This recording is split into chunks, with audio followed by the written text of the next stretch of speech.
സത്യസന്ധമായ ആത്മസമർപ്പണത്തോടുകൂടിയുള്ള നിരൂപണങ്ങൾ ആയിരുന്നു. ഇന്ന് നമ്മൾക്ക് നിരൂപകന്മാരെ അത്ര കണ്ട് വിശ്വസിക്കാമോ എന്ന് തോന്നുന്നില്ല. ഒരുതരം പ്രചരണ തന്ത്രത്തിന്റെ ഭാഗമായി മലയാള സാഹിത്യത്തിൽ നിരൂപണം അധപ്പതിച്ചിരിക്കുന്ന ഒരു കാലത്ത് ഇന്നിവിടെ പുസ്തകം പ്രസിദ്ധീകരിച്ചിരിക്കുന്ന യുവാക്കളുടെ പുസ്തകങ്ങൾ ആര് എങ്ങനെ കണ്ടെത്തും എന്നതാണ് ഇന്ന് എഴുത്തുകാരൻ്റെ മുമ്പിൽ ഉള്ള ചോദ്യം. വായനക്കാരെ സംബന്ധിച്ച് ആണെങ്കിൽ പണ്ട് വളരെ കുറച്ച് എണ്ണം പുസ്തകങ്ങൾ മാത്രം ഉണ്ടായിരിക്കുമ്പോൾ അവ മറിച്ചു നോക്കി തനിക്ക് തന്നെ അതിൽ ഏത് പുസ്തകം തിരഞ്ഞെടുക്കാൻ കഴിയും എന്ന ഒരു അവസ്ഥ ഉണ്ടായിരുന്നു. ഇന്ന് ഓരോ പുസ്തകവും മറിച്ചു നോക്കാൻ കഴിയാത്ത വിധം പുസ്തകം ഒരു വ്യവസായമായി വളർന്നിരിക്കുന്ന കാലത്ത് നല്ല പുസ്തകങ്ങൾ ഏത് എന്ന് അറിയാതെ നമ്മളുടെ വായനക്കാർ അമ്പരക്കുകയും കുട്ടികൾക്ക് ഏത് പുസ്തകം വാങ്ങിക്കൊടുത്താലാണ് അവർ സാഹിത്യാഭിരുചി ഉണ്ടാക്കാൻ കഴിയുക എന്ന് അമ്പരക്കുന്ന രക്ഷാകർത്താക്കളും ആണ് നമ്മളുടെ സമൂഹത്തിൽ ഉള്ളത്. ഒരു നല്ലതും തിന്മയും തിരിച്ചറിയാനുള്ള ഏതെങ്കിലും ഒരു വ്യവസ്ഥ മലയാള സാഹിത്യത്തിന് ഇന്നും ഉണ്ടോ എന്ന് സംശയമാണ്. വളരെ പ്രഗത്ഭരായ പത്രാധിപന്മാരുടെ അഭാവം മലയാള സാഹിത്യത്തെ ഇന്ന് വല്ലാണ്ട് ക്ഷീണിപ്പിക്കുന്നുണ്ട് എന്നും അറിയാം.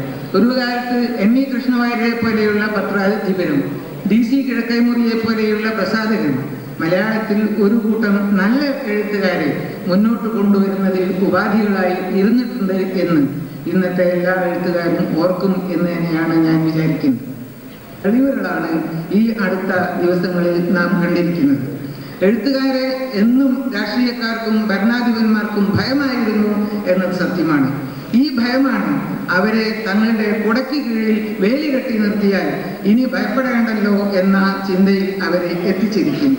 ഈ ഒരവസ്ഥയെ നേരിടാനുള്ള കരുത്ത് നമ്മുടെ യുവാക്കളായ എഴുത്തുകാർക്ക് ഉണ്ടോ എന്നതാണ് ഈ കാലഘട്ടത്തിലെ ചോദ്യം.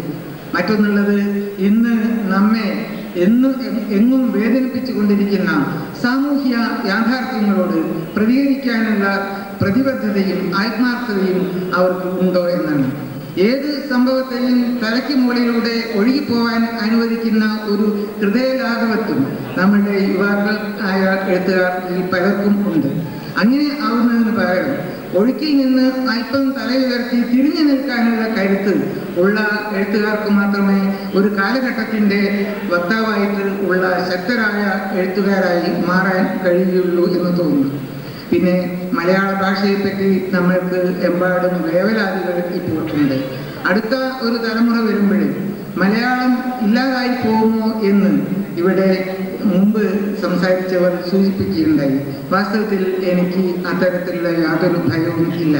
കാരണം മലയാളം അറിഞ്ഞുകൂടാത്ത, സംസാരിക്കാൻ കഴിയാത്ത, പ്രയോജനപ്പെടുത്താൻ കഴിയാത്ത മലയാളികളുടെ എണ്ണം ഇന്നും ഒരു ചെറിയ ശതമാനം തന്നെയാണ്.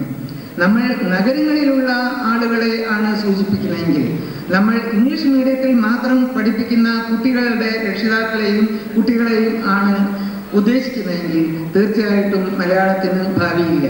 പക്ഷേ അവരല്ലാത്ത ഒരു ബഹുഭൂരിപക്ഷം ജനത നമ്മളുടെ നാട്ടിൽ ഇന്നും ഉണ്ട്. അവർ മലയാളം വായിക്കുന്നുണ്ട്. അവർ മലയാളം വായിച്ചാൽ മനസ്സിലാകുന്നവരാണ്. അവർക്ക് ജീവിത യാഥാർത്ഥ്യങ്ങളോട് എതിരാകാനുള്ള മനക്കരുത്തും അല്ലെങ്കിൽ തൻ്റെ യാഥാർത്ഥ്യം എന്ത് എന്ന് തിരിച്ചറിയാനുള്ള വിവേകവും ഉണ്ട്. അവരുടെ ഇടയിലേക്ക് തൻ്റെ കൃതികളെ എങ്ങനെ സംക്രമിപ്പിക്കാം എന്നത് ഇന്ന് എഴുത്തുകാരൻ്റെ മുമ്പിലുള്ള ഒരു വെല്ലുവിളിയാണ്. തീർച്ചയായിട്ടും ഭാവി അത്തരത്തിലുള്ള വായനക്കാർക്ക് വേണ്ടി എഴുതപ്പെടുന്ന പുസ്തകങ്ങളുടെ കർത്താക്കന്മാർക്ക് ഉള്ളതായിരിക്കും എന്ന് ഞാൻ വിശ്വസിക്കുന്നു.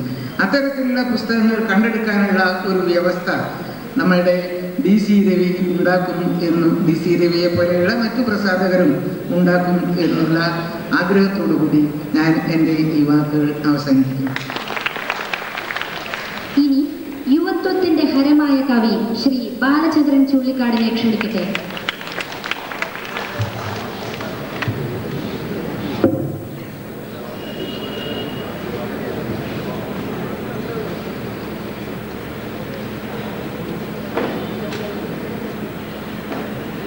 വേദിയിലെ വിശിഷ്ട അതിഥികളെ, ഗുരുജനങ്ങളെ, പ്രിയപ്പെട്ടവരെ, കറന്റ് ബുക്സിൻ്റെ 50ാം വാർഷികം ആഘോഷിക്കുന്ന ഈ അവസരത്തിൽ ആശംസയായി എന്തെങ്കിലും പറയാൻ എന്നെ ക്ഷണിച്ചതിന്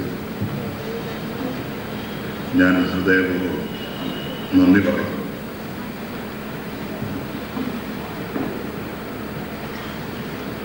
കറന്റ് ബുക്സിനോട്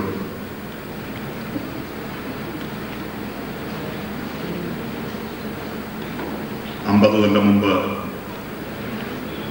കറന്റ് ബുക്സ് സ്ഥാപിച്ച് ഒരുപാട് നല്ല പുസ്തകങ്ങൾ പ്രസിദ്ധീകരിച്ച തോമസ് മുണ്ടശ്ശേരിയോട്,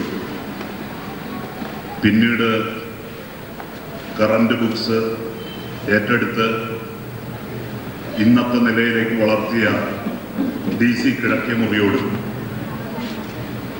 എൻ്റെ തലമുറയ്ക്ക് പൊതുവെയും എനിക്ക് വ്യക്തിപരമായി ചില കടപ്പാടുകൾ.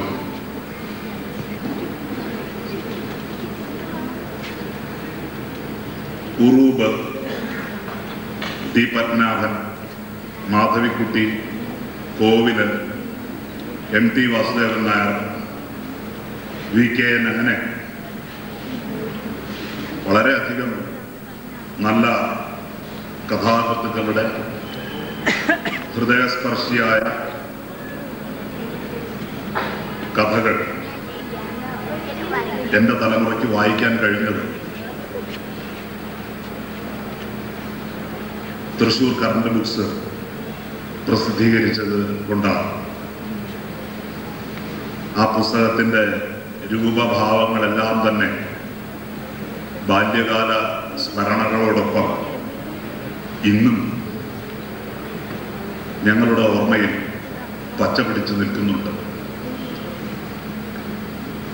ഇടശ്ശേരി ഗോവിന്ദൻ നായരുടെ തെരഞ്ഞെടുത്ത കവിതകൾ കറന്റ് ബുക്സ് അക്കാലത്ത് പ്രസിദ്ധീകരിച്ചത്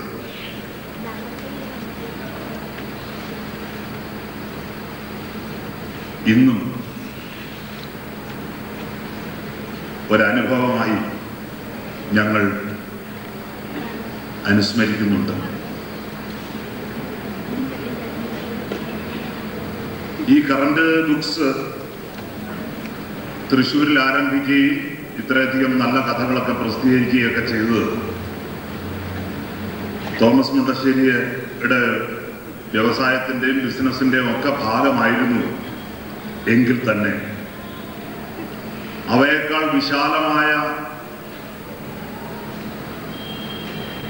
സാംസ്കാരികവും രാഷ്ട്രീയവും സാമൂഹ്യവുമായ അർത്ഥവിവക്ഷകളുള്ള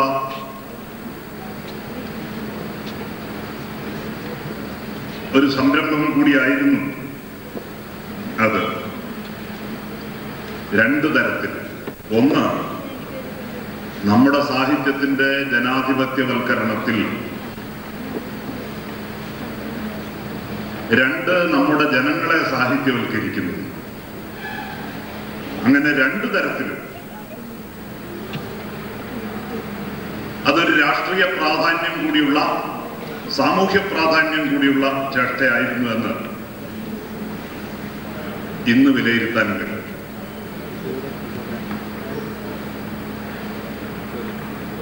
അന്ന് കറന്റ് ബുക്സ് പ്രസിദ്ധീകരിച്ച കഥകൾ, നോവലുകൾ, ആ കഥാകൃത്തുകൾ, നോവലിസ്റ്റുകൾ, കവികൾ, ഇവരെല്ലാം തന്നെ നമ്മുടെ സാഹിത്യത്തിന്റെ മുഖ്യധാരയായിട്ട് മാറി.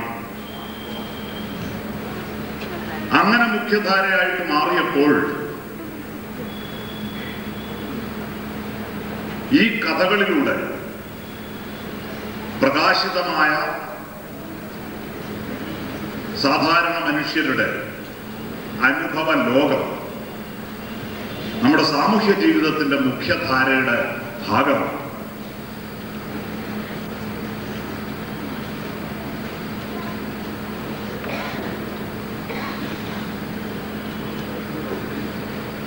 അങ്ങനെ നമ്മുടെ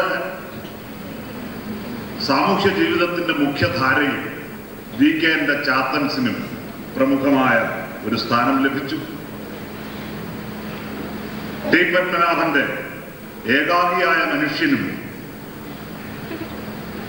അയാളുടെ ഏകാന്തമായ ദുഃഖങ്ങളും നമ്മുടെ സാമൂഹ്യ ജീവിതത്തിന്റെ മുഖ്യധാരയുടെ ഭാഗമായി മാധവിക്കുട്ടി അനാവരണം ചെയ്ത അറിയപ്പെടാത്ത മനുഷ്യത്വത്തിന്റെ അറിയപ്പെടാത്ത ഭൂഖണ്ഡങ്ങൾ നമ്മുടെ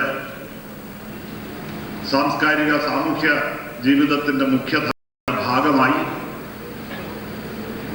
ഇതിഹാസ പുരാണ കഥാപാത്രങ്ങളുടെ ലോകത്തിൽ നിന്ന് വളരെ വ്യത്യസ്തമായി അങ്ങനെ നമ്മുടെ സാമൂഹ്യ ജീവിതത്തിന്റെ മുഖ്യധാരയിലേക്ക്,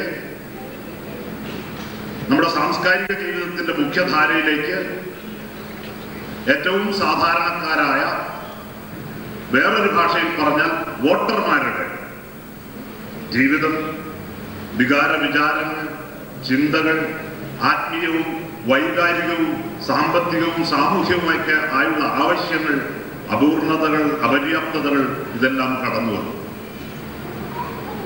അങ്ങനെ ജനങ്ങൾക്ക് ജനങ്ങളെക്കുറിച്ച് തന്നെയുള്ള അറിവ്, മനുഷ്യർക്ക് മനുഷ്യരെ കുറിച്ച് തന്നെയുള്ള അനുഭൂതി രൂപമായ അറിവ് അതിന് ആഴം വെച്ചു. ആ സങ്കീർണമായ സാമൂഹ്യ പ്രക്രിയയുടെ ഭൗതിക സാരഥ്യം വഹിച്ചവരിൽ പ്രധാന വ്യക്തിയാണ് തോമസ് മുണ്ടശ്ശേരി. അതിനെ ഇന്നത്തെ വലിയ തലങ്ങളിലേക്ക്, അന്താരാഷ്ട്ര തലങ്ങളിലേക്ക് എന്ന് തന്നെ ഞാൻ പറയട്ടെ, വളർത്തിയ ആളാണ് DC കിഴക്കേമുറി. തീർച്ചയായിട്ടും നമ്മുടെ സംസ്കാരത്തിന്റെ ജനാധിപത്യവൽക്കരണ പ്രക്രിയയുടെ ഒരു പ്രധാനപ്പെട്ട നാഴികക്കല്ലാണ് SPCS. അത് ലോകത്തിലെ ആദ്യ മാതൃക എന്ന നിലയിൽ തന്നെ വിഖ്യാതമാണ്. പക്ഷെ എന്റെ തലമുറയുടെ കാലഘട്ടം എത്തുമ്പോൾ SPCSന്റെ സുവർണകാലമല്ല, അതിന്റെ ജീർണ കാലഘട്ടമാണ് ആരംഭിക്കുന്നത്.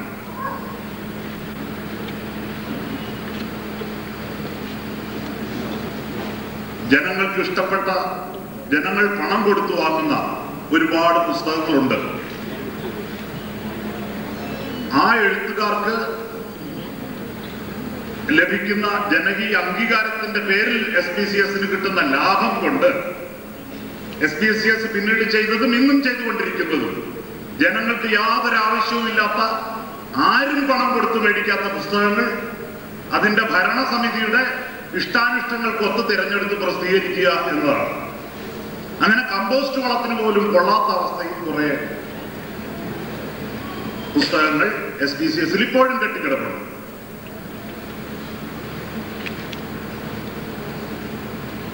അത് എഴുത്തുകാർക്ക്, ജനങ്ങൾക്ക് ആവശ്യമുള്ള എഴുത്തുകാർക്കുള്ള അംഗീകാരത്തിൽ നിന്ന്, ആ അംഗീകാരം കൊണ്ട് ജനങ്ങൾ വാങ്ങുന്ന പുസ്തകങ്ങളുടെ പണത്തിൽ നിന്ന്, അതിന്റെ ലാഭത്തിൽ നിന്ന് SPCS ഉണ്ടാക്കിയ, ജനങ്ങളുടെ പണം അല്ലെങ്കിൽ എഴുത്തുകാരുടെ പണം, ആ ലാഭത്തിൽ നിന്ന് SPCS ചെയ്തത് അതാത് കാലത്തെ ഭരണസമിതി അംഗങ്ങളുടെ താല്പര്യപ്രകാരം വായിക്കാൻ ആരുമില്ലാത്ത, വായനക്കാരെ ഇല്ലാത്ത കുറെ എഴുത്തുകാരുടെ അന്തസാര ശൂന്യങ്ങളായ കൃതികൾ പ്രസിദ്ധീകരിച്ച് ഇപ്പോഴും പ്രസിദ്ധീകരിച്ചുകൊണ്ടിരിക്കുന്നു. ഇവിടുത്തെ SPCSന്റെ ഗോഡൌണിൽ പോയി നോക്കിയാൽ നിങ്ങൾക്ക് കാണാം ആ പുസ്തകങ്ങളുടെ പരമ്പര. പേരുകൾ പറയാൻ എനിക്ക് പേടിയുണ്ടായിട്ടില്ല, പറഞ്ഞാൽ മണിക്കൂറുകൾ നീണ്ടുപോകും. അതുകൊണ്ടാണ് നിർബന്ധമാണെങ്കിൽ ഒരു പേര് പറയാം. മാന്യനായ ഒരാളാണ് N. കൃഷ്ണപിള്ള. അദ്ദേഹത്തിന്റെ നാടകങ്ങൾ വളരെ നല്ലതാണെന്ന് അഭിപ്രായം പലരും പറഞ്ഞിട്ടുണ്ട്. മോശമാണെന്ന് അഭിപ്രായപ്പെട്ട ആളുകളുടെ കൂട്ടത്തിൽ ഏറ്റവും പിൻനിരയിൽ ഞാനുമുണ്ട്. വളരെ നല്ല മനുഷ്യനും അധ്യാപകനുമായിരുന്നു. അദ്ദേഹത്തിന്റെ എല്ലാ വിദ്യാർത്ഥികൾക്കും ആ കാര്യത്തിൽ അഭിപ്രായ വ്യത്യാസമൊന്നുമില്ല. 100-200 പേജുള്ള ഒരു പുസ്തകം സാഹിത്യ പ്രവർത്തക സംഘം അദ്ദേഹത്തിന്റെ ഓർമ്മക്കുറിപ്പായിട്ട് ഇറക്കിയാൽ അതിൽ ഒരു അനൗചിത്യവും ഇല്ല. പക്ഷെ കൃഷ്ണപിള്ളയുടെ സകല വിദ്യാർത്ഥികളെയും ബന്ധുക്കളെയും എല്ലാം സംഘടിപ്പിച്ച് 10,000-2000 പേജുള്ള ഒരു മഹാഗ്രന്ഥം കൃഷ്ണപിള്ളയുടെ അനുസ്മരണം എന്ന് പറഞ്ഞിറക്കി. ബോംബെയിൽ അലഞ്ഞു തിരിഞ്ഞ് നടക്കുന്ന പശുക്കൾ കടലാസ് തിന്നാറുണ്ട്. ആ പശുക്കൾ പോലും ഈ പുസ്തകം തൊട്ട് നോക്കില്ല. ആ പുസ്തകം അടിക്കാൻ മുടക്കിയ കാശ് മുഴുവൻ വെറുതെ. അതാരും മേടിക്കും? കൃഷ്ണപിള്ളയെ പരിചയമുള്ള സഹോദരൻ അതിൽ എഴുതിയിട്ടുണ്ട്, അദ്ദേഹത്തെ കുറിച്ചുള്ള ഒരു ഓർമ്മ കുറിപ്പ്. ആ ഓർമ്മക്കുറിപ്പിൽ വിട്ടുപോയ ഒരു ഉപകഥ മാത്രം എനിക്ക് തോന്നിയുള്ളൂ. അത് പണ്ട് ഉലഹന്നാൻ മാപ്പിള എന്ന ഒരു അധ്യാപകനോട് വിദ്യാർത്ഥി ചോദിച്ചു അത്രേ, ഒരു വിദ്യാർത്ഥിനി, സാറേ ഈ കൃഷ്ണപിള്ള എന്ന് പറയുന്നതാണോ കൃഷ്ണപിള്ള എന്ന് പറയുന്നതാണോ ശരി, 2 പാ വേണോ? അപ്പൊ ഉലഹന്നാൻ മാപ്പിള പറഞ്ഞു അത്രേ, നമുക്ക് 1 പാ മതി നമ്മളെ, 2 പാ വേണ്ട എന്ന്. ആ കഥ ഒഴികെ മിക്കവാറും എല്ലാ കഥകളും കൃഷ്ണപിള്ളയെ കുറിച്ചുള്ള അതിലുണ്ട്.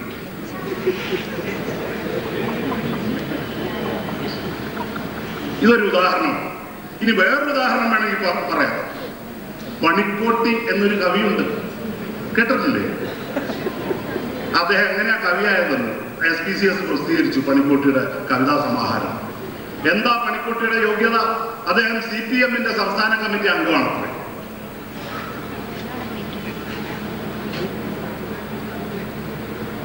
MT വാസുദേവൻ നായർ മദ്രാസിൽ ആശുപത്രിയിൽ കിടക്കുമ്പോൾ, സുഖമില്ലാതിരിക്കുമ്പോൾ 25,000 രൂപ കൊടുക്കാൻ SPCS-ന് കത്തെഴുതി. മറുപടിയില്ല. അപ്പൊ ഞാൻ മദ്രാസിൽ അദ്ദേഹം സുഖമില്ലാണ്ടിരിക്കുമ്പോൾ ഞാൻ ചെന്ന് കണ്ടപ്പോ അദ്ദേഹം സങ്കടമായിട്ട് പറഞ്ഞു, 25,000 രൂപ തരാൻ, 3 ലക്ഷം രൂപയോളം എനിക്ക് തരാനുണ്ട്, 25,000 രൂപ തരാൻ പറഞ്ഞിട്ട് ഞാൻ കത്തെഴുതിയിട്ട് മറുപടിയില്ല. മദ്രാസിൽ ആരോട് ചോദിച്ചാലും എനിക്ക് പണം കിട്ടും, പക്ഷെ അത് ഞാൻ ഭാവിയിൽ ചെയ്തു കൊടുക്കാം എന്ന് സമ്മതിക്കുന്ന ജോലിയുടെ ഭാഗമായിട്ടുള്ള പണമാണ്, അതിന്റെ മുൻകൂർ തുകയാണ്. ഇത് ഞാൻ ചെയ്തു കഴിഞ്ഞ ജോലിയുടെ എനിക്ക് ന്യായമായി കിട്ടേണ്ട പ്രതിഫലം ചോദിച്ച് എഴുതിയിട്ട് പണമില്ല എന്നൊരു മറുപടിയെങ്കിലും അവർക്ക് അയക്കാം, അതും ചെയ്തില്ല എന്ന് ദുഃഖത്തോടെ പറഞ്ഞു. 2 ദിവസത്തിനാ ഞാൻ കോട്ടയത്തെത്തിയപ്പോ SPCS-ന്റെ ഒരു ഭാരവാഹിയോട് ചോദിച്ചു, ഇങ്ങനെ ഒരു അപമര്യാദയായിട്ട് MT വാസുദേവൻ നായർ പെരുമാറിയെന്ന്. രോഗിയായിട്ട് കിടക്കുന്ന സമയത്ത് കാശ് കൊടുത്തില്ലെന്ന് മാത്രമല്ല, കത്തയച്ചിട്ട് മറുപടി പോലും അയച്ചില്ല. അപ്പൊ ആ ഭാരവാഹി പറഞ്ഞു, കാശില്ല എന്ന് എങ്ങനെയാണ് വാസുദേവൻ നായർക്ക് എഴുതുന്നത്, അതുകൊണ്ട് എഴുതിയില്ല മറുപടി. കാശ് കൊടുക്കാനുമില്ല, കാശ് തരാനില്ല എന്ന് പറഞ്ഞ് മറുപടി എഴുതാനുള്ള വിഷമം, അതുകൊണ്ട് കൊടുത്തില്ല. അതുകൊണ്ടൊക്കെയാണ് ഒരുപാട് എഴുത്തുകാർ SPCS-ന് പുസ്തകം കൊടുക്കാത്തത്. SPCS-ന്റെ വലിയ ഭാരവാഹിയാണല്ലോ MN വിജയൻ, അദ്ദേഹത്തിന്റെ പുസ്തകം വല്ലതും ഉണ്ടോ SPCS-ല്? ഒന്ന് പോയി അന്വേഷിച്ചു നോക്കണം. അദ്ദേഹം SPCS-ന് വേണ്ടി വാദിക്കുന്ന ആളാണല്ലോ, അദ്ദേഹത്തിന്റെ എത്ര പുസ്തകം SPCS പ്രസിദ്ധീകരിച്ചിട്ടുണ്ടെന്നൊന്ന് പോയി നോക്കണം. DC-യിലും കറണ്ടിലും മറ്റു പുസ്തകങ്ങളിലും കടകളിലും കയറി നോക്കണം. ഇതാണ് അവസ്ഥ. SPCS-ന്റെ ഭാരവാഹി ആയാൽ പോലും വായിക്കാൻ ആളുള്ള എഴുത്തുകാരൻ SPCS-ന് പുസ്തകം കൊടുക്കാൻ മടിക്കും. കാരണം എഴുത്തുകാരനോടും പുസ്തകത്തോടും അത് കാണിക്കേണ്ട ഒരു അടിസ്ഥാന ബഹുമാനമാണ്. അത് കാണിക്കാൻ SPCS-ന് അറിഞ്ഞുകൂടാ. ആര് ഭാരവാഹിയായാലും, ഞാൻ ഇപ്പോഴത്തെയോ മുമ്പത്തെയോ ഒന്നും ആളെ കുറ്റപ്പെടുത്തുകയല്ല. ഞാനിത് പറഞ്ഞത്, എൻ്റെ ഒരു പുസ്തകം ആദ്യമായി പ്രസിദ്ധീകരിക്കുന്നത് സത്യത്തിൽ എൻ്റെ സുഹൃത്തുക്കളൊക്കെ കൂടിയാണ്. അക്കാലത്ത് 20 കൊല്ലം മുമ്പ് ഒരു യുവകവിയുടെ പുസ്തകം, ഒരു യുവ കഥാകൃത്തിന്റെ പുസ്തകം ഇതൊന്നും ആരും പ്രസിദ്ധീകരിക്കാൻ തയ്യാറാകില്ല. ഇന്നത്തെ അവസ്ഥയല്ല. ഇന്നത്തെ പോലെ യുവകവികളെ, കഥാകൃത്തുക്കളെ ഒന്നും പ്രോത്സാഹിപ്പിക്കുന്ന ഒരു അന്തരീക്ഷം അക്കാലത്ത് ഉണ്ടായിരുന്നില്ല. ഇന്നത്തെ യുവകവികളെ പോലുള്ള കവികളുമായിരുന്നില്ല. ഈ തന്തമാർ ഞങ്ങളുടേതല്ല എന്ന് മുതിർന്ന കവികളോടും സംസാരിക്കുന്ന ഒരു കവികളുടെ തലമുറയായിരുന്നു. ഇന്നത്തെ പോലെ മുതിർന്ന എഴുത്തുകാരുടെ ആദരവുള്ള ഒരു തലമുറ ആയിരുന്നില്ല അന്ന്. അപ്പൊ അതുകൊണ്ട് ഞങ്ങളെപ്പോലുള്ള എഴുത്തുകാരുടെ പുസ്തകം പ്രസിദ്ധീകരിക്കാൻ ആരും ഉണ്ടായിരുന്നില്ല. ഞാനൊരു പുസ്തകം പ്രസിദ്ധീകരിക്കാനായിട്ട് SPCS-നെ സമീപിച്ചപ്പോൾ SPCS-ന്റെ ഭാരവാഹി പറഞ്ഞു, അതിൽ അംഗത്വം എടുക്കണം എന്നാലേ പ്രസിദ്ധീകരിക്കുള്ളൂ. അംഗത്വത്തിന് അപേക്ഷ കൊടുത്തപ്പോൾ ഡയറക്ടർ ബോർഡ് അംഗീകരിക്കണം. അപ്പൊ ഡയറക്ടർ ബോർഡില് ഒരാൾ എഴുന്നേറ്റ് എന്ന് പറഞ്ഞു, ബാലചന്ദ്രൻ ചുള്ളിക്കാരന് അംഗത്വം കൊടുക്കാൻ. വെറുതെ വേലിയിൽ ഇരിക്കുന്നതിനെ എടുത്ത് വേണ്ടാത്തടുത്ത് വെക്കണം. വേണ്ട കൊടുക്കണ്ട എന്ന് പറഞ്ഞു. അങ്ങനെ എൻ്റെ ചില സുഹൃത്തുക്കളാണ് ആദ്യമായിട്ട് എൻ്റെ പുസ്തകം പ്രസിദ്ധീകരിച്ചത്. അതിനൊരു കവർ ചിത്രം പോലും ഉണ്ടായിരുന്നില്ല. ഒരു അവതാരിക എഴുതി തരാൻ കേരളത്തിലെ എല്ലാ സാഹിത്യകാരന്മാരോടും ഞാൻ പറഞ്ഞു, ആരും തയ്യാറായില്ല. ഒരാളും തയ്യാറായില്ല, ഒരു കവിയും തയ്യാറായില്ല എനിക്കൊരു അവതാരിക എഴുതി തരാൻ. വൈലോപ്പിള്ളിയോട് ഞാൻ ചോദിച്ചില്ല അവതാരിക, പക്ഷെ ഒരു കവിയും എഴുതി തരാൻ തയ്യാറായില്ല. എന്നിട്ട് എന്റെ സുഹൃത്തായ ഒരു അന്ന് കോളേജ് വിദ്യാർത്ഥിയായിരുന്ന VG തമ്പി ആണ് അതിനൊരു മുഖക്കുറിപ്പ് എഴുതിയത്. ഇന്ന് ഒരു യുവകവിയുടെ കവിതാ സമാഹാരത്തിന് അവതാരിക എഴുതാൻ മുതിർന്ന കവികൾ ആഹാമിഹയ മുന്നോട്ട് വരികയാണ്. ഈ അവസ്ഥ അന്നുണ്ടായിരുന്നില്ല. ഇന്ന് യുവകവി ആണെന്ന് സംശയം തോന്നിയാൽ മതി, അപ്പൊ അവിടെ പാഞ്ഞെത്തും അയ്യപ്പ പണിക്കർ, ആറ്റൂര് പറഞ്ഞ KG ശങ്കരപ്പിള്ള സച്ചിദാനന്ദനെ പ്രോത്സാഹിപ്പിക്കാൻ. അന്ന് 2 ആചാര്യന്മാരെ ഉണ്ടായിരുന്നുള്ളൂ, NV കൃഷ്ണവാര്യനും M ഗോവിന്ദനും. ഞങ്ങളെപ്പോലുള്ളവർ ഈ 2 ആചാര്യന്മാരുടെ പരമശത്രുക്കളായിരുന്നു.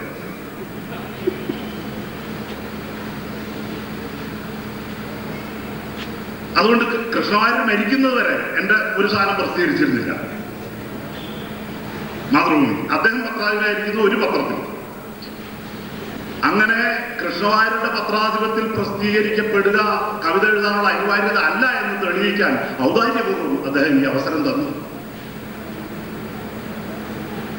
ഇന്നതല്ല, ഇന്നത്തരം കഷ്ടപ്പാടുകളില്ല. അപ്പൊ അന്ന് ഈ പുസ്തകം പ്രസിദ്ധീകരിച്ചതിന് ശേഷം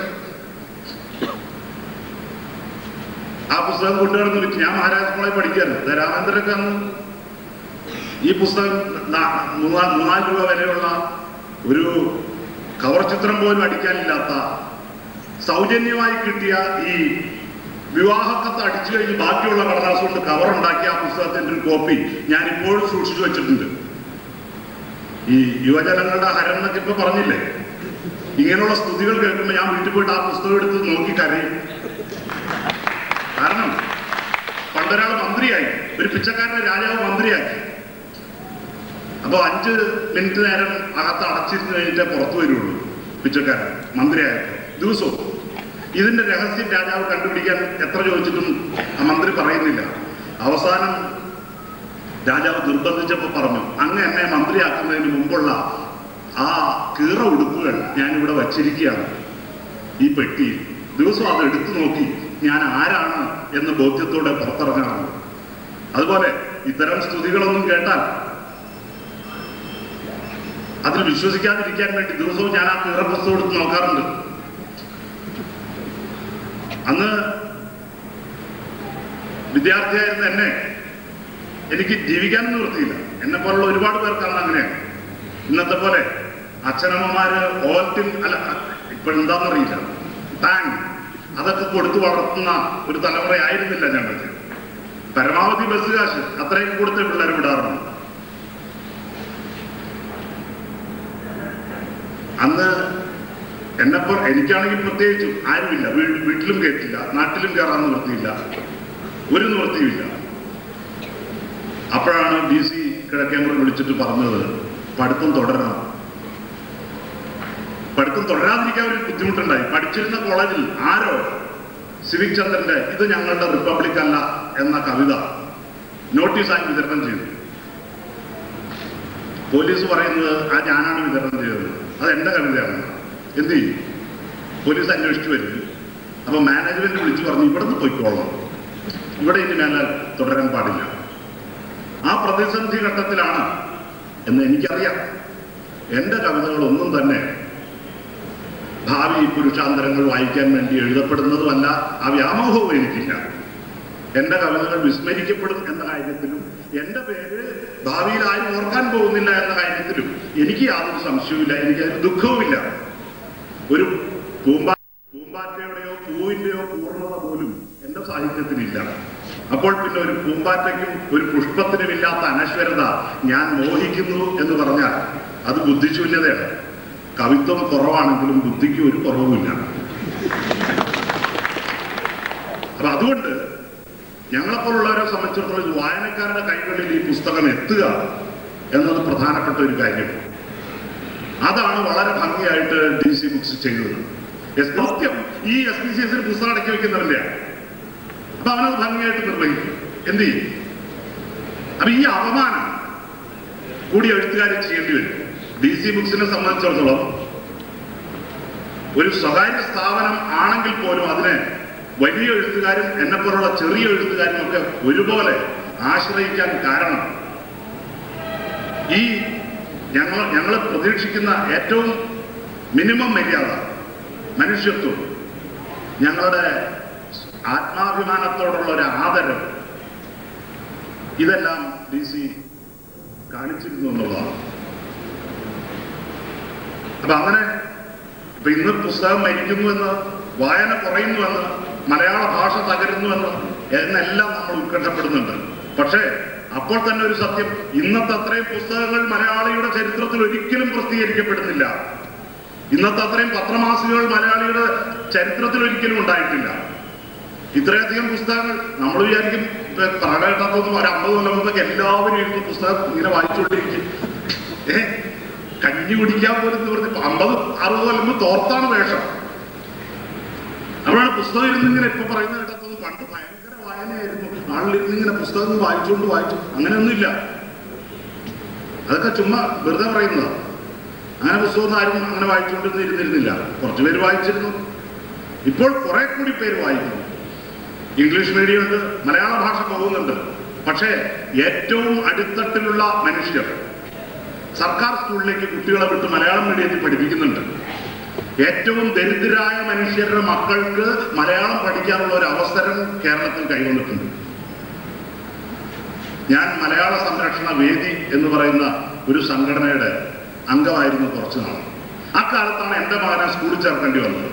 അപ്പൊ ഈ മലയാള സംരക്ഷണ പ്രസംഗം നടത്തിക്കൊണ്ട് നടക്കുന്നത് കൊണ്ട് ആളിനെ പിടിച്ച് ചോദിക്കരുതല്ലോ. അതുകൊണ്ട് മകനെ സർക്കാർ സ്കൂളിൽ മലയാളം മീഡിയത്തിൽ ചേർത്തു. അതുകൊണ്ട് ആ കാര്യത്തിൽ അവൻ എൻ്റെ ശത്രുവായി. ഇപ്പോ ഞാൻ വേറൊന്നല്ല, മലയാള ഭാഷ മര്യാദയ്ക്ക് പഠിച്ചാൽ അവന് ലോകത്തിൽ ഏത് ഭാഷയും പഠിക്കാൻ സാധിക്കും.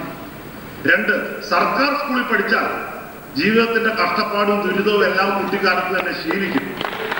പിന്നെ അവനെ ചന്ദ്രനിൽ പോയി വിട്ടാലും അവനെ ആരും തോൽപ്പിക്കാൻ പറ്റില്ല. എന്ത് കഷ്ടപ്പാടും അവൻ സഹിച്ചോളൂ. ഈ 2 ഉദ്ദേശങ്ങൾ വെച്ചാണ് ഞാൻ മകനെ മലയാളം മീഡിയത്തിൽ വിട്ടത്. ഇപ്പൊ അവന് മലയാളം പുസ്തകമേ വായിക്കില്ല, കവിത ഒട്ടും വായിക്കില്ല, നോവൽ കഥ ഒന്നും വായിക്കില്ല. അവൻ പുസ്തകം കൈകൊടുത്ത് തൊടില്ല. പകരം കമ്പ്യൂട്ടറാണ് എപ്പോഴും. കമ്പ്യൂട്ടറിന്റെ മുമ്പിലാണ് വെർച്വൽ റിയാലിറ്റി. അങ്ങനെ അവൻ ഒരു വെർച്വൽ റിയാലിറ്റി ആയിട്ട് മാറും. അവൻ പുസ്തക ജീവിയല്ല, ആ തലമുറയുമല്ല. ഇനി ഈ മലയാള സംരക്ഷണ വേദിയെ കുറിച്ച് പിന്നീടാണ് ചില കാര്യങ്ങൾ അറിഞ്ഞത്. അതിന്റെ രക്ഷാധികാരി കൃഷ്ണയ്യരുടെ മക്കൾ ഇംഗ്ലീഷ് മീഡിയത്തിലാണ് പഠിച്ചത്. അതിന്റെ പ്രസിഡന്റ് ജോർജ് ഇരുമ്പയത്തിന്റെ മക്കൾ ഇംഗ്ലീഷ് മീഡിയത്തിലാണ് പഠിച്ചത്. അതിന്റെ സെക്രട്ടറി KS രാധാകൃഷ്ണന്റെ മക്കൾ ഇംഗ്ലീഷ് മീഡിയത്തിലാണ് പഠിച്ചത്. അപ്പൊ എന്റെ മകൻ എന്റെ ശത്രുവായതിൽ അത്ഭുതമില്ല. മാത്രമല്ല, മകൻ ശത്രുവാകുന്നത് വിവേകമുള്ള ഏതച്ഛനും അഭിമാനകരവുമാണ്. കാരണം അവൻ അച്ഛന്റെ ആരാധകനായാലുള്ള ഒരു നാണം കേടെന്ന് ഓർത്തു നോക്കണം. മക്കൾ അച്ഛന്റെ ആരാധകനായാലുള്ള ഒരു അവസ്ഥ. അപ്പൊ അങ്ങനെ അവനും കവിത എഴുതാൻ തുടങ്ങുക. എന്നിട്ട് ഇന്നാളുടെ മകനാണെന്നും പറഞ്ഞ് അവൻ ഒരു ആമുഖ പ്രസംഗത്തോടെ അവന്റെ കവിത നിങ്ങളുടെ മുമ്പിൽ അവതരിപ്പിക്കുക. ആ ഗതികേടിൽ നിന്നെന്തായാലും ഞാൻ രക്ഷപ്പെട്ടു. പക്ഷെ അവൻ അല്ല, അവനെപ്പോലുള്ളവരല്ല ഭാവിയിൽ മലയാളം മീഡിയം ഉള്ള സ്കൂളുകൾ ഇപ്പൊ അത് നിർത്തി വരികയാണ്. 2 കൊല്ലം മുമ്പ് വരെ പ്രവർത്തിച്ചിരുന്ന കലൂർ ഗവൺമെന്റ് ബോയ്സ് ഹൈസ്കൂളും ഗേൾസ് ഹൈസ്കൂളും ആ 2ഉം കഴിഞ്ഞ ആഴ്ച പൂട്ടി. അതുപോലെ എത്രയോ വിദ്യാഭ്യാസ സ്ഥാപനങ്ങൾ കൂട്ടുന്നു. മലയാളം പഠിക്കാൻ ആവശ്യമുള്ളത് ഗതികേടുള്ളത് ആവശ്യമല്ല, ഗതികേട് കൊണ്ട് മലയാളം പഠിക്കുന്നത് ഏറ്റവും ദരിദ്രരായ വിദ്യാർത്ഥികൾ ആണ്. ആ വിദ്യാർത്ഥികൾക്ക് ഒരു വലിയ സംസ്കാരം ആവശ്യമുണ്ട്.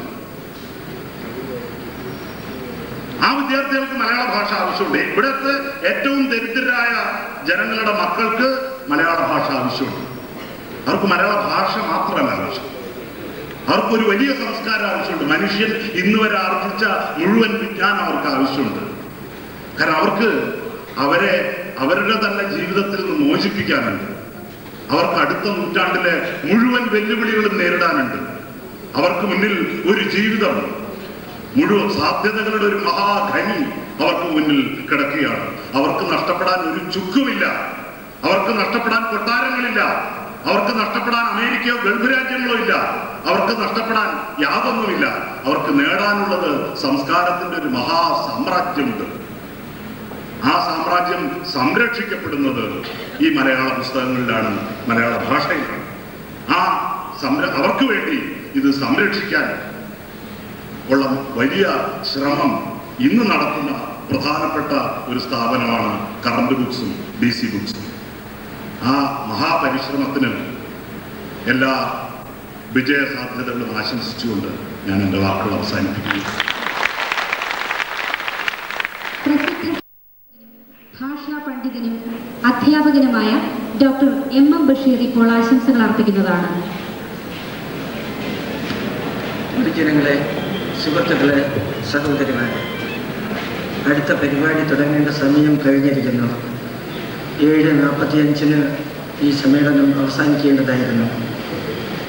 അതിനാൽ ഒരു സുദീർഘമായ പ്രസംഗം എന്നിൽ നിന്ന് പ്രതീക്ഷിച്ചില്ല എന്ന് എനിക്കറിയാം. എങ്കിലും ക്ഷണിച്ച DC ബുക്സിലെ പ്രവർത്തകരെ അനാദരിക്കുന്നത് ശരിയല്ല എന്നുള്ളതുകൊണ്ട് ഏതാനും വാക്കുകൾ പറഞ്ഞു പോകട്ടെ. ഇവിടെ ഇന്ന് പ്രസിദ്ധപ്പെടുത്തിയ കഥാസമാഹാരങ്ങളുടെ കർത്താക്കളെയും അവാർഡ് നേടിയ നോവലിസ്റ്റുകളെയും ഞാൻ അഭിനന്ദിക്കുന്നു. തൃശ്ശൂർ കറന്റ് ഉണ്ട്, DC കറന്റുമുണ്ട്. അതിൻ്റെ ചരിത്രമൊന്നും ഞാനിപ്പോൾ വിശദീകരിക്കുന്നില്ല.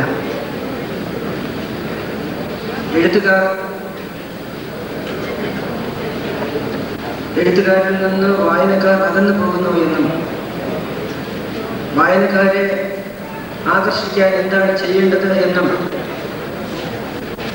എഴുത്തുകാരും പ്രസാധകരും ആലോചിച്ചുകൊണ്ടിരിക്കുന്ന ഒരു സന്ദർഭമാണിത്. ഈ അടുത്ത കാലത്ത് ഞാൻ വായിച്ച ഒരു പുസ്തകത്തെക്കുറിച്ച് ഒന്ന് സൂചിപ്പിച്ചുകൊണ്ട് എൻ്റെ ഈ പ്രസംഗം അവസാനിപ്പിക്കാം. ഇറ്റാലോ കാൽവിനോ എന്ന എഴുത്തുകാരൻ്റെ if on a winter's night traveller എന്ന ഒരു നോവൽ ഈ അടുത്ത കാലത്ത് ഞാൻ വായിക്കുകയുണ്ടായി. ഒരു ആള് ഇങ്ങനെ റോഡരികിൽ കൂടി നടന്നു പോവുകയാണ്. അപ്പോൾ ബുക്ക് സ്റ്റാളിൻ്റെ മുൻപിൽ കൂടി പോകാനിടയായി. കണ്ണാടിയിലൂടെ അയാൾ ഒരു പുതിയ പുസ്തകം കാണുന്നു. ഇറ്റാലോ കാൽവിനോ എന്ന ഏതോ ഒരു മൂന്നാംകിട എഴുത്തുകാരൻ്റെ ഒരു novel, if on a winter's night traveller. ഇയാള് ആ ബുക്ക് സ്റ്റാളിൽ കയറി ആ പുസ്തകം വാങ്ങി വീട്ടിലേക്ക് പോകുന്നു. വീട്ടിൽ ചെന്ന് വായിക്കാൻ വേണ്ടി ഇരിക്കുന്നു. ഭാര്യയും കുട്ടികളുമൊക്കെ അടുത്ത മുറിയിൽ TV കണ്ട് ബഹളം വയ്ക്കുകയാണ്. എഴുത്തുകാരൻ വായനക്കാരനോട് പറയുന്നു, reader, my dear reader, cool down, ശാന്തനാകും. അവരുടെ പാട്ടിന് അവരെ വിടും. നിങ്ങളിരുന്ന് വായിക്കൂ, ആ പുതിയ പുസ്തകം തുറക്കൂ, എന്നിട്ടൊന്ന് മണത്ത് നോക്കൂ, എന്ത് മനോഹരമായ ഒരു അനുഭവമാണ് എന്ന് ഓർത്തു നോക്കൂ. ഇരിക്കും. ആ മുൻവശത്ത് ആ സ്റ്റൂളോ അതുപോലെയുള്ള എന്തെങ്കിലും നീക്കിയിട്ട് കാല് കയറ്റി വയ്ക്കും. എന്നിട്ട് ആ പുസ്തകം വായിക്കും. ഇയാൾ വായിച്ചു തുടങ്ങുകയാണ്. ഞാൻ സംഗ്രഹിച്ച് പറയുകയാണ്, വിശദമായി പറയാൻ സമയമില്ല. എന്നിട്ട് ഇയാൾ 32 പേജ് എത്തിയപ്പോൾ പിന്നെ 65ാമത്തെ പേജാണ്. 32 പേജ് മിസ്സിംഗ്. ഉടനെ തന്നെ ബുക്ക് സ്റ്റാളിലേക്ക് വിളിച്ചിട്ട് പറഞ്ഞു, ഈ 32 പേജ് കാണുന്നില്ല, എന്ത് പ്രസാധകനാണ് ഞാൻ, ഇതാരാണ് എങ്ങനെയൊക്കെ ചെയ്തത്? അപ്പോൾ അവൻ പറഞ്ഞു, ഞാനെല്ലാ പുസ്തകം ഉണ്ടാക്കിയത് ഒരുത്തനെ എഴുതി വേറൊരുത്തനെ അച്ചടിച്ചു, ഞാൻ വിൽക്കുന്നു. ഈ 32 പേജ് കാണാത്തതിന് എന്നെ ചീത്ത പറഞ്ഞിട്ട് യാതൊരു കാര്യവുമില്ല. ഇയാൾ അടുത്ത ദിവസം ആ ബുക്ക് സ്റ്റാളിൽ പോകുന്നു. പുസ്തകത്തിന്റെ വേറെ കോപ്പിയൊന്നുമില്ല. പക്ഷെ ആ ബുക്ക് സ്റ്റാളിലെ ആ മാനേജർ പറഞ്ഞു, ഇതുപോലെ ഒരു കോപ്പി വാങ്ങിക്കൊണ്ട് പോയ ഒരാളിനെ എനിക്കറിയാം, അവരുടെ അഡ്രസ്സ് തരാമെന്ന് പറഞ്ഞ് ഫോൺ നമ്പർ കൊടുക്കുന്നു.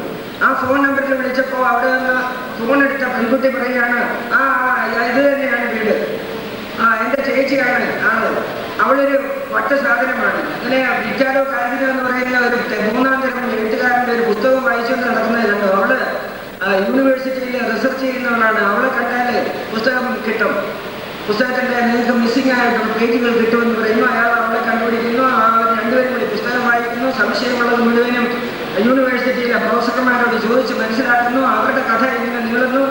അത് ആ നോവലിന്റെ കഥ വേറൊരു ഭാഗത്ത് അതിൻ്റെതായ രീതിയിൽ പോകുന്നു. അതൊന്നും ഞാനിപ്പോൾ വിശദീകരിക്കുന്നില്ല. ഒടുവിൽ ഇവർ രണ്ടുപേരും വലിയ പ്രേമമായി. അതായത് പറയുന്നു നമുക്ക് ഇനി ഇവിടെ നിർത്താം, ഇനി എന്തിനാണ് അവരുടെ സ്വകാര്യ ജീവിതത്തിലേക്ക് നമ്മൾ കടക്കുന്നത്, ഇനി അവരുടെ ജീവിതത്തിലേക്ക് കടന്നിട്ട് യാതൊന്നും നമുക്ക് അറിയാനില്ല, നമുക്ക് ഇവിടെ നിർത്താമെന്ന് പറഞ്ഞ് നോവൽ നിർത്തുന്നു. എഴുതാൻ അറിയാവുന്ന എഴുത്തുകാർ എഴുതിയാൽ വായിക്കും. ആ നോവൽ ഒറ്റ എഴുത്തിന് ഞാൻ വായിച്ചു തീർന്നു. ഒരു രാത്രിയും 2 പകലും കൊണ്ട് വായിക്കാൻ പറ്റുന്ന സാധനങ്ങൾ എഴുതണം. എഴുത്തുകാരിൽ നിന്ന് വായനക്കാർ അകന്നു പോവുകയാണ് എന്ന് പരിതപിച്ചിട്ടൊന്നും കാര്യമില്ല. ഇപ്പോഴും ധാരാളം വായിക്കുന്നുണ്ട്. പണം കൊടുത്ത് പുസ്തകം വാങ്ങി വായിക്കുന്ന അനേകം ചെറുപ്പക്കാരെ എനിക്കറിയാം. ഇല്ലെന്നൊന്നും പറയാൻ വയ്യ. ഞാൻ നീട്ടുന്നില്ല.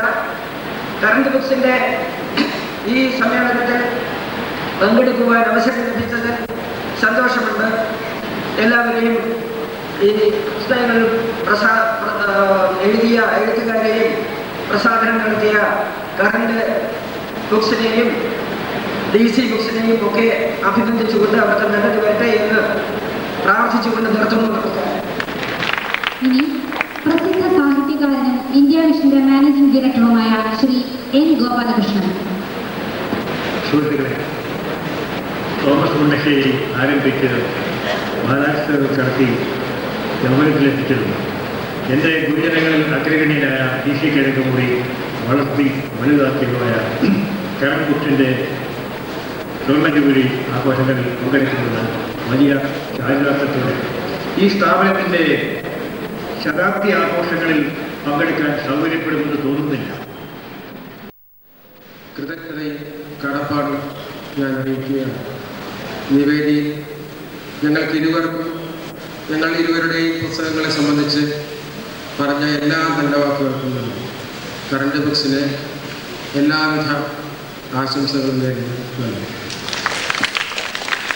This is for the first time Mr. Karun Tejpal is coming to Calicut and to Kerala. As a token of our welcome, we have a miniature of a sheep, Uru, which is prepared in this ancient city for the last several centuries. ഈ ഉപഹാരം അദ്ദേഹത്തിന് നൽകുന്നത് വൈക്കം മുഹമ്മദ് ബഷീറിന്റെ പത്നി ശ്രീമതി ഫാബി ബഷീറാണ്. ഇവരെ വേദിയിലേക്ക് സ്വാഗതം ചെയ്യുന്നു.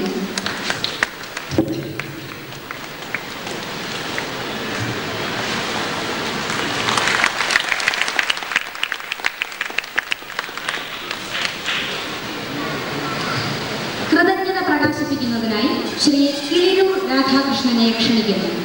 വേദിയിലും സദസ്സിലുമിരിക്കുന്ന ഗുരു ശ്രേഷ്ഠന്മാരെ, സുഹൃത്തുക്കളെ, വളരെയധികം സമയം മുന്നോട്ട് പോയതുകൊണ്ട് ഈ ചടങ്ങ് വളരെ വേഗം സമാപിക്കുകയാണ്.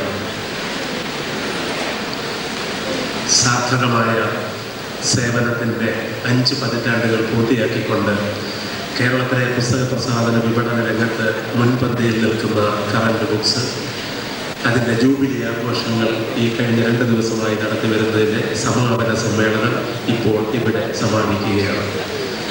ഒരു പുസ്തക പ്രസാധനത്തിനെ സംബന്ധിച്ചിടത്തോളം 50 വർഷം പിടിച്ചു നിൽക്കുക എന്നത് തന്നെ വലിയൊരു സാഹസമാണെന്നിരിക്കെ കറണ്ട് ബുക്സ് പിന്നിട്ട ഓരോ വർഷവും പടിപടിയായി മുകളിലേക്ക് കയറുകയും ഇന്ന് പുസ്തകപ്രേമികൾക്ക് ഏറെ പ്രിയപ്പെട്ട സ്ഥാപനമായി മാറുകയും ചെയ്ത എന്നത് തന്നെ ഞങ്ങളുടെ കൃതാർത്ഥതയ്ക്ക് കാരണമാണ്.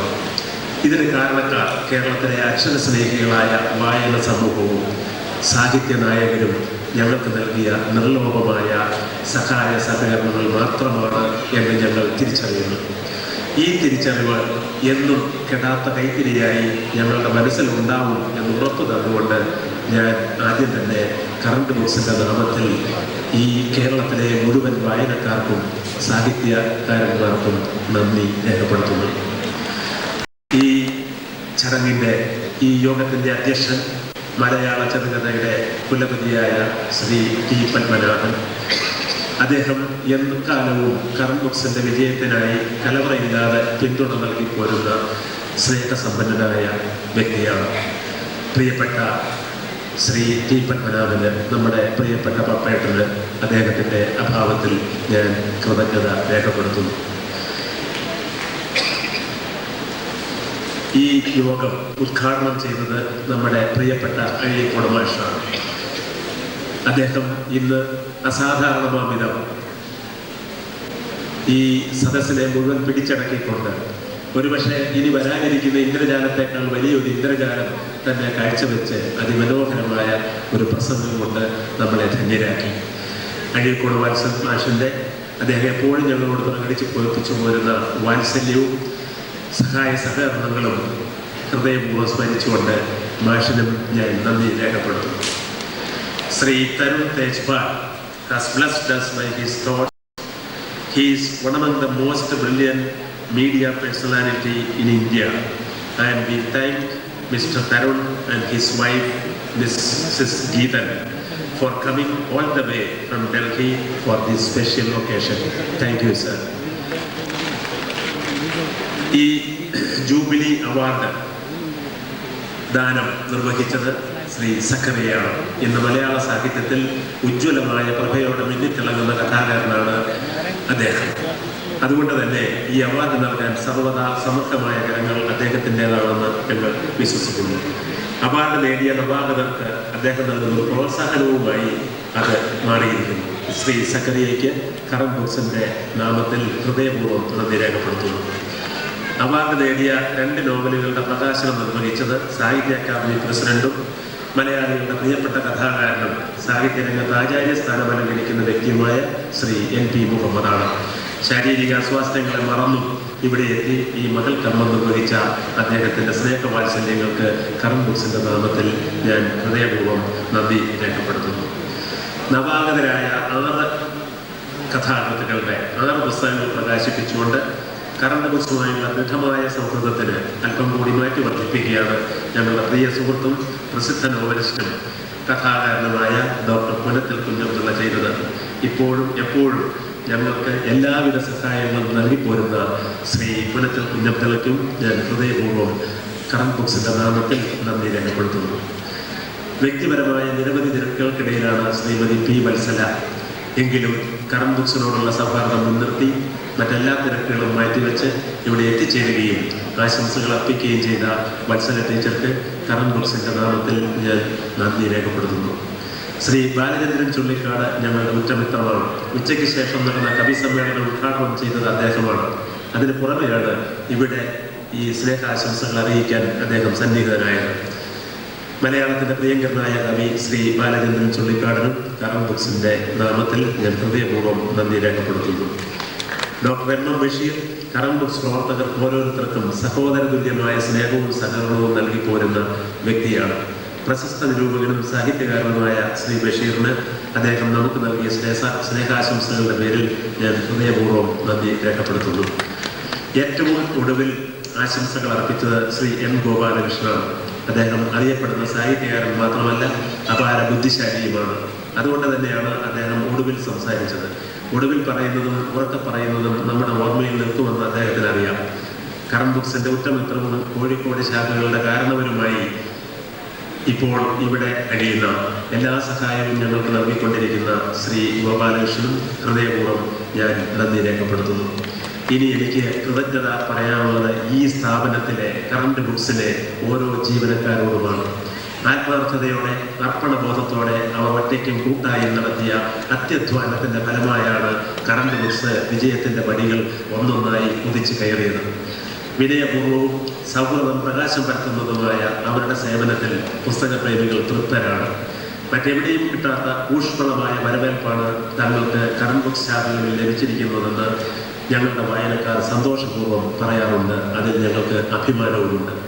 തീർച്ചയായും ഈ സൗഹൃദമാണ് ഏറ്റവും വലിയ സമ്പത്തും എന്ന് ഞങ്ങൾ കരുതുന്നു. VIP തുടങ്ങിയ ഞങ്ങളുടെ സൗഹൃദ പദ്ധതികളിൽ അംഗങ്ങളായിട്ടുള്ള 10,000-കണക്കായ പുസ്തകപ്രേമികൾക്കും ഈ അവസരത്തിൽ എനിക്ക് ഹൃദയപൂർവ്വം നന്ദി പറഞ്ഞേ മതിയാവും. ഇനി എനിക്ക് നന്ദി പറയാനുള്ളത് നന്ദിയുമല്ല സ്വാഗതവും കൂടിയാണ്. ഇനി ഈ പരിപാടിക്ക് തൊട്ട് പിന്നാലെ ഇവിടെ പരിപാടി അവതരിപ്പിക്കുന്ന ഇന്ദ്രജാല പരിപാടി അവതരിപ്പിക്കുന്ന ശ്രീ ഗോപിനാഥ് മുതുകാടിനെ കുറിച്ചാണ്. ശ്രീ ഗോപിനാഥ് മുതുകാട് അദ്ദേഹത്തിൻ്റെ രംഗത്ത് ഇന്ന് ഇന്ത്യ ഒട്ടാകെ അറിയപ്പെടുന്ന അതിവിദഗ്ധനായ സമർത്ഥനായ ഒരു ഇന്ദ്രജാലികനാണ്. പക്ഷേ നിങ്ങൾക്കറിയാത്ത ഒരു കാര്യം കൂടെ ഞാനിവിടെ വെളിപ്പെടുത്താൻ ആഗ്രഹിക്കുന്നു. അദ്ദേഹം അക്ഷരങ്ങൾ കൊണ്ടും ഇന്ദ്രജാലം കാണിക്കുന്ന ആളാണ് എന്നതിന് തെളിവായി അദ്ദേഹത്തിൻ്റെ പുസ്തകം ഞങ്ങൾ കറൻ ബുക്സ് പ്രസിദ്ധീകരിച്ചിട്ടുണ്ട്. ആ പുസ്തകം അദ്ദേഹത്തിൻ്റെ ജീവിതത്തിൻ്റെ 25 വർഷത്തെ ഇതുവരെ കടന്നു പോകുന്ന ജീവിതത്തെക്കുറിച്ച് ആണ് പറയുന്നതെങ്കിലും അത് ഒരു കാലഘട്ടത്തിൻ്റെ ഒരു ചിത്രം കൂടി നമുക്ക് നൽകിക്കൊണ്ട് അത്യധികം രസകരമായി വളരെ കൃതഹസ്ഥനായ ഒരു എഴുത്തുകാരന് പോലും എഴുതാൻ പറ്റാത്ത വിധം അത്ര ആസ്വാദ്യമായി എഴുതാൻ കഴിഞ്ഞ ഒരാളാണ്. അതുകൊണ്ട് ഞങ്ങൾക്ക് ഭയമുണ്ട് അദ്ദേഹം ഈ രംഗത്തും നമ്മളെയൊക്കെ കടത്തി വെട്ടുമോ എന്ന്. എന്തായാലും അങ്ങനെ ഒരാളാണ്, പുസ്തക സ്നേഹിയും ഒരു എഴുത്തുകാരനും കൂടിയായ ഒരു ഐന്ദ്രജാലികനാണ് ഇവിടെ നമ്മുടെ മുന്നിൽ പരിപാടി അർപ്പിക്കുന്നത് എന്നത് നമുക്ക് ഒരു പ്രത്യേക ചാരിതാർത്ഥ്യത്തിന് അവകാശമുണ്ട്. ശ്രീ ഗോപിനാഥ് മുതുകാടിനെ ഈ നമുക്കെല്ലാം വേണ്ടി ഞാൻ സ്വാഗതം ചെയ്യുന്നു. അതോടൊപ്പം തന്നെ അദ്ദേഹത്തിന് ഈ മനോഹരമായ പരിപാടി അവതരിപ്പിക്കാൻ എത്തിച്ചേർന്നതിന് കൃതജ്ഞത പറയുകയും ചെയ്യുന്നു. ഇനി എൻ്റെ മുന്നിലിരിക്കുന്ന സഹൃദയരായ നിങ്ങൾ സുഹൃത്തുക്കൾ, നിങ്ങൾ ഈ കഴിഞ്ഞ 2 ദിവസമായി, ഇന്നത്തെ മാത്രമല്ല 2 ദിവസമായി തുടർച്ചയായി ഞങ്ങളിവിടെ നടത്തിയ എല്ലാ പരിപാടികളും അതിഗംഭീരമായി വിജയിപ്പിച്ചതിന് ഞങ്ങൾ ഒരു കാലത്തും മറക്കാത്ത കൃതജ്ഞത മനസ്സിൽ സൂക്ഷിക്കും എന്ന് മാത്രം പറഞ്ഞുകൊണ്ട് അവസാനിപ്പിക്കട്ടെ. നന്ദി, നമസ്കാരം.